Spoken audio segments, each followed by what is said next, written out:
ඔබ කවදා හරි වලාකුළු මත පිහිටි වෙනම ලෝකයක් වගේ පෙනෙන කන්දක් දැකලා තියෙනවද?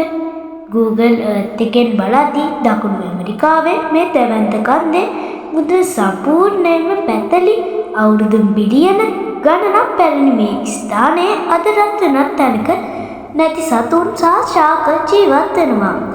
අද අපි මවුන්ට් රොරායිමා ගැන සොයා බලමු. මේ ස්ථානය කොහෙද? මවුන්ට් රොරායිමා පිහිටා තිබෙන්නේ වෙනිසියුල, බ්‍රසීලිය සහ ගයනා යන රටවල් තුනේ දේශ සීමා හමුවන ස්ථානයේ. උස මීටර 2810ක් පමණ. මුදුන වර්ග කිලෝමීටර් 30කට වැඩි ප්‍රදේශයක් ආවරණය කරනවා. බොහෝ වෙලාවට මුදුන වලාකුළු වලින් වැසී පවතිනවා. Google Earth මගින් මෙම අද්විතීය පැතිලි කඳු මුදුන ඉතා හොඳින් දැක ගන්න පුළුවන්. ඇයි අමුතු? මවුන්ට් රොරායිමා ලෝකයේ විශේෂම කඳු අතරින් එකක් වන්නේ කන්දේ මුදුන සම්පූර්ණයෙන් පැතලි වීම. සෑම දිනකම පාහේ වැසි සහ මීදුම තිබීම. වෙනත් තැනක නැති ශාක සහ කුඩා සතුන් රසක් මෙහි පමණක් ජීවත් වීම. කඳු මුදුනෙන් ඇරඹෙන මේ කුඩා ජලධාරා විශාල දී ඇති බවට පත්වීම. මෙය ලොස්වර්ල්ඩ් අහිමි ලෝකයේ ලෙසද ප්‍රසිද්ධයි. ඉතිහාසයේ මවුන්ට් රොරායිමා ලෝකයේ පැරණිතම භූවිද්‍යාත්මක ව්‍යුහයන්ගෙන් එකක් ලෙස සැලකෙනවා. මෙහි පාෂාණ වසර බිලියන 1.7ක් පමණ පැරණි බව විද්‍යාඥයන්ගේ ඇස්නේන්තු පෙන්වනවා.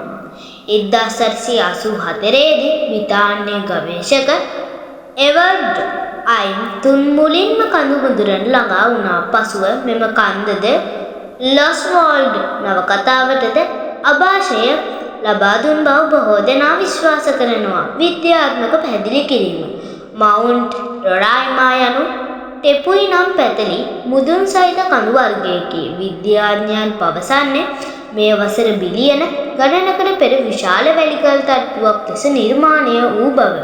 සුළඟ වැසි සහ කාදනය නිසා අවර ප්‍රදේශය ක්‍රමයෙන් ගෙවී ගිය අතර දැඩි පාෂාණ කොටස පමණක් ඉතිරි වී මෙම පැතලි කඳ නිර්මාණය වූ බව.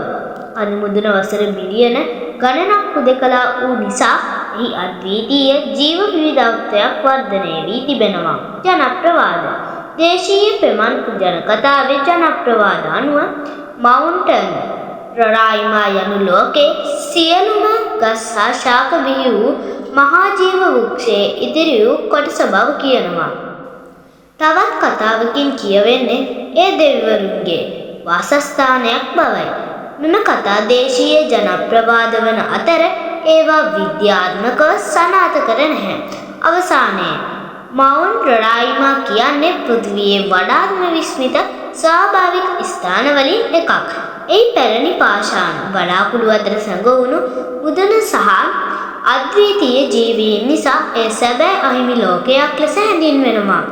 ඔබට මේ කන්දර ගවේෂකයන්න අවස්ථාවක් ලැබුණොත් යනවද? කමෙන්ට් එකේ කියන්න. තවත් Google Earth අභ්‍යාස ස්ථාන බලන්න. අපේ channel එක subscribe කරන්න. ස්තුතියි.